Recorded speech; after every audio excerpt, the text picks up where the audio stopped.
নমস্কার বন্ধুরা, চম্পাস কিচেনে সবাইকে স্বাগত জানাই। আজকের রেসিপি হচ্ছে সম্পূর্ণ নিরামিষ মোচার ঘন্ট।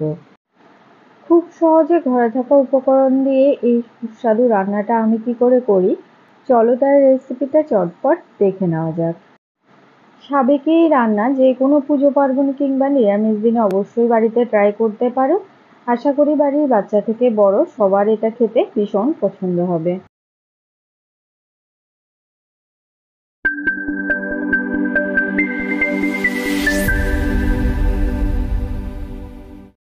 তো সবার প্রথমে গ্যাস জ্বালিয়ে একটা কড়াই গরমে বসিয়ে দিচ্ছি। কড়াই ভালো করে গরম হয়ে গেছে, দিয়ে দিচ্ছি 3 টেবিল স্পুন সর্ষের তেল। গরম তেলের মধ্যে এবারে দেবো একটা ফাটিয়ে নেওয়া শুকনো লঙ্কা আর তেজপাতা।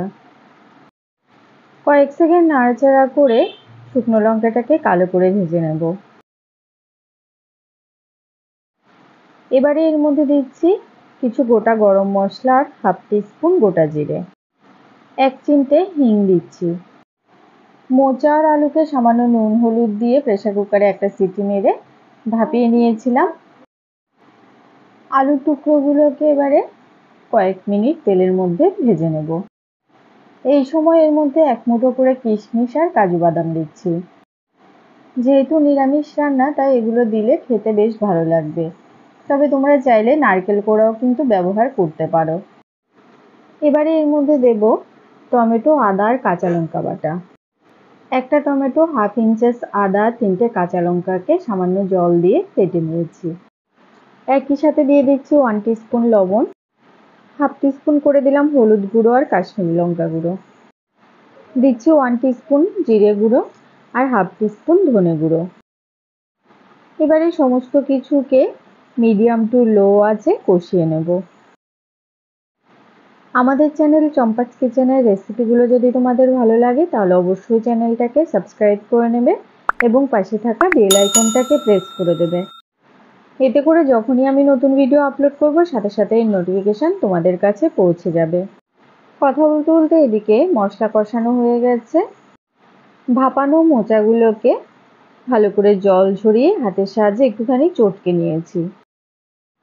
সামান্য চটকে নিলে রান্নাটা হতে যেমন খুব একটা বেশি সময় লাগে না, তেমনি মোচার মধ্যেও খুব সুন্দর একটা মাখো মাখো ভাব চলে আসে। সামান্য জল দিচ্ছি। গ্যাসের আঁচটা একদম লোতে করে দিয়ে এবারে এটাকে মোটামুটি 5 মিনিটের জন্য ঢেকে দেব। লো আঁচে ঢেকে ঢেকে কিন্তু একটু সময় নিয়ে রান্নাটা করলেই খেতে বেশি ভালো লাগবে। মাঝে মধ্যে ঢাকাটা তুলে নাড়াচাড়া করে দেবে, মোচা যেন কড়াইয়ের তলা থেকে লেগে না যায় সেদিকে অবশ্যই লক্ষ্য রাখবে।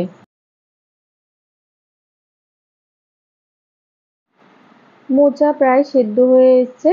এবারে এর মধ্যে দেব হাফ টিস্পুন চিনি, 1/4 টিস্পুন দিচ্ছি গরম মশলা গুঁড়ো আর হাফ টিস্পুন ঘি। যে কোনো নিরামিষ রান্নায় কিন্তু একটুখানি মিষ্টি মিষ্টি হলেই খেতে বেশি ভালো লাগে। আর যেহেতু এর মধ্যে আমি টমেটো বাটা ব্যবহার করেছি তাই সামান্য চিনি দেওয়া যেতেই পারে। সমস্ত উপকরণ খুব ভালো করে মিশিয়ে গ্যাসের আঁচ স্লোতে রেখেই কিন্তু এটাকে আরও কিছুক্ষণ রান্না করে নেব।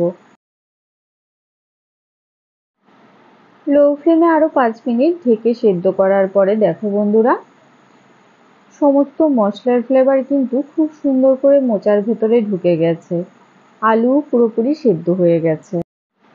হাতার সাহায্যে কয়েক টুকরো আলুকে ভেঙে দিচ্ছি, এতে করে তরকারিটাতে খুব সুন্দর একটা মাখো মাখো ভাব চলে আসবে। মোচার সম্পূর্ণ জলও শুকিয়ে গেছে আর তেল ছেড়ে আসছে। এই সময় গ্যাসের আঁচটা অফ করে দিলাম। তো বন্ধুরা, সম্পূর্ণ নিরামিষ এই রান্নাটা তোমাদের আজকে কেমন লাগলো অবশ্যই কমেন্ট করে জানাবে। ভালো লাগলে লাইক করবে আর তোমার বন্ধুদের সাথে ভিডিওটাকে শেয়ার করতে কিন্তু একদম ভুলবে না। এতক্ষণ আমার পাশে থেকে ভিডিওটা দেখার জন্য অনেক অনেক ধন্যবাদ। ভালো থাকবে, সুস্থ থাকবে। পরের ভিডিওতে আবার দেখা হবে। বাই।